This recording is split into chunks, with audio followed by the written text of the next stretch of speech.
இருக்கீங்க? கர்த்தருடைய கிருபையில எல்லாம் நல்லா இருப்பீங்கன்னு நான் விசுவாசிக்கிறேங்க. இன்னைக்கு பரிசுத்த ஓய்வு நாள். எல்லாம் சபைக்கு போனீங்களா? கர்த்தர கனப்படுத்துனீங்களா? நிச்சயமா நீங்க கனப்படுத்திருப்பீங்கன்னு நான் விசுவாசிக்கிறேங்க. இன்னைக்கு நம்ம பார்க்க போற காரியம் என்னன்னா, ஏசாயா 58ஆம் அதிகாரம் 11ஆம் வசனம். கர்த்தர் நித்தமும் உன்னை நடத்தி, மகா வறட்சியான காலங்களில் உன் ஆத்துமாவை திருப்தியாக்கி, உன் எலும்புகளை நினமுள்ளதாக்குவார். நீ நீர்ப்பாய்ச்சலான தோட்டத்தைப் போலவும், வற்றாத நீரூற்றைப் போலவும் இருப்பாய். பிரியமானவர்களே, கர்த்தர் நம்மள நித்தமும் நடத்துகிற தேவன்ங்க. என்னைக்குமே நம்மள கைவிட மாட்டார். நித்தமும்னா என்னங்க? நம்ம இருக்க வரைக்கும், நம்ம வாழ்நாள் முழுவதும் நம்மள வழி நடத்தி, நம்ம நம்மள வறட்சியான காலங்கள்ல கூட நம்ம ஆத்துமாவ திருப்தியாக்கி, உங்க எலும்புகளை நினமுள்ளதாக்குவார். நீ நீர்ப்பாய்ச்சலான தோட்டத்தைப் போலவும், வற்றாத நீரூற்றைப் போலவும் இருப்பாய்ன்னு ஆண்டவர் நம்மளுக்கு வாக்குத்தத்தம் குடுத்திருக்கிறாருங்க. எப்படிப்பட்ட வாக்குத்தத்தம் பார்த்தீங்களா?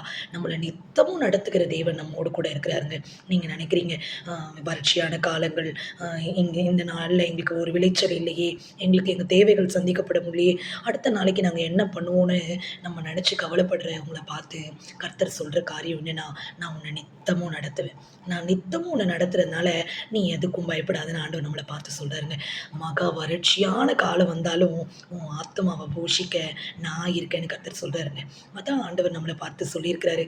அநேக ஆகாயத்து பறவைகளை பார்க்கிலும் நாம எப்படிப்பட்டவங்கன்னா, ரொம்ப விசேஷித்தவர்கள். விசேஷித்த விதமாக தாங்க நம்மள நடத்த அவர் வல்லவரா இருக்கிறார். எல்லா மனிதர்கள பார்க்கிலும் நம்ம கூட நினைப்போம், நம்மலாம் இதுக்கு தகுதியே இல்ல. நம்மள எப்படி தான் ஆண்டவர் இந்த அளவுக்கு நடத்துறாரு? நம்ம இதுக்கு கொஞ்சம் கூட பாத்திரனே இல்லைன்னு நம்ம நினைக்கிறோம் இல்லங்க. அதுதாங்க நம்ம அவர் மேல வச்ச அன்பு. நம்ம மேல வச்ச அன்பும் அதுதாங்க. அவருடைய கிருபையும், அவருடைய அன்பும் இருக்கிறதுனால தான் நம்மள இவ்ளோ அழகா நடத்துவேன்னு சொல்றாரு. அது மட்டும் இல்லங்க, நம்ம எலும்புகள நினமுள்ளதாக்குவாராம். நெறைய பேர் சொல்லுவோம், கால் வலி, எனக்கு மூட்டு வலி, அந்த வலி, இந்த வலி, எவ்வளோ வலிகள நம்ம சுமக்கிறோம். நீங்க ஆண்டவர்ட்ட சொல்லுங்க, ஆண்டவரே என் எலும்புகள நினம் உள்ளதாக்குவேன்னு சொன்னீங்களே ஏசப்பா, நீங்க சுகப்படுத்துங்க. எனக்கு நல்ல ஒரு உறுதியான பலத்தோட என்னை நடத்துங்க ஏசப்பான்னு நீங்க விசுவாசத்தோட கேளுங்க. நிச்சயமா உங்க எலும்புகளை நினம் உள்ளதாக்குவார். அது மட்டும் இல்லங்க, நீர்ப்பாய்ச்சலான தோட்டத்த போல, வற்றாத நீரூற்ற போல நம்மள வழிநடத்த அவர் வல்லவரா இருக்கிறாருங்க. அதான் நம்ம சங்கீதத்துல 1ஆம் சங்கீதத்துல நம்ம வாசிக்கிறோம்ல, அவன் நீர்க்கால்களின் ஓரமாய் நடப்பட்டு, தன் காலத்தில் தன் கனியை தந்து இலையுதிராதிருக்கிற மரத்தைப் போல இருப்பான். அவன் செய்வதெல்லாம் வாய்க்கும். யார் தெரியுமாங்க? கர்த்தருடைய வேதத்தில பிரியமா இருக்கிறவங்க, தியானிக்கிறவங்க. அப்படி இருக்கிறவங்களுடைய வாழ்க்கை நீர்ப்பாய்ச்சலான தோட்டத்த போல தாங்க இருக்கும். நீர்ப்பாய்ச்சல் அப்படின்னா என்னங்க? நீர் இருக்கிற பக்கத்தில இருக்கிற தோட்டங்கள், ஒவ்வொரு செடி, கொடிகள்லாம் பார்த்தீங்கன்னா, ரொம்ப ஒரு செழுமையா இருக்கும். அதப்போல நம்மள செழுமையா வழிநடத்த நம் தேவன் நம்ம கூட இருக்காருங்க. நீங்க இத குறிச்சு கவலைப்படாதீங்க. நித்தமும் உங்கள வழிநடத்த ஒருவேளை கணவன் கைவிட்டுருக்கலாம், ஒருவேளை மனைவி உங்கள விட்டு போயிருக்கலாம், இல்ல பிள்ளைகள் உங்கள கைவிட்டுருக்கலாம், தகப்பனும் தாயும் உங்கள கைவிட்டுருக்கலாம். யார் நம்மள கைவிட்டாலும் நித்தமும் நம்மள வழிநடத்த நம் தேவன் நம்ம கூட இருக்காருங்க. ஆனா நீங்க எதுக்கும் கவலைப்படாதீங்க.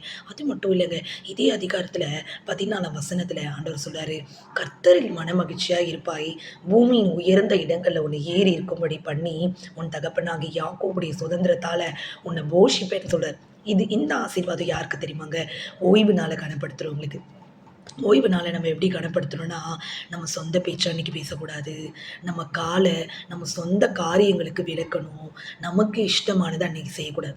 கர்த்தருடைய நாள், இது மனமகிழ்ச்சி நாள், இது மகிமையுள்ள நாள் என்று நம்ம எண்ணி நம்முடைய வாழ்க்கையில நடந்தோம்னா, நம்மள உயர்ந்த இடத்துல நம்மள வைப்பாராம். அது மட்டும் இல்ல, யாக்கோபுடைய சுதந்திரத்தால நம்மள போஷிப்பார்.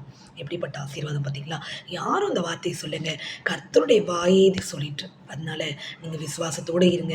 கர்த்தர் உங்கள நித்தமும் நடத்த அவர் உங்க கூடவே இருக்கார். அவர் நம்மள விட்டு போனா தானங்க நம்மள கைவிடுவார். நம்மள விட்டு என்னைக்கும் போக மாட்டார். அதனால தானே சொல்லியிருக்கார், "நான் உன்னை விட்டு விலகுவதும் இல்லை, உன்னை கைவிடுவதும் இல்லைன்னு." அதனால கர்த்தர நீங்க கனப்படுத்துங்க. ஓய்வுனால எந்த காரணத்துக்கோ, எந்த மனுஷனுக்காகவோ, எந்த சூழ்நிலைகளுக்காகவோ நீங்க ஓய்வு நாள விட்டு குடுத்துறாதீங்க.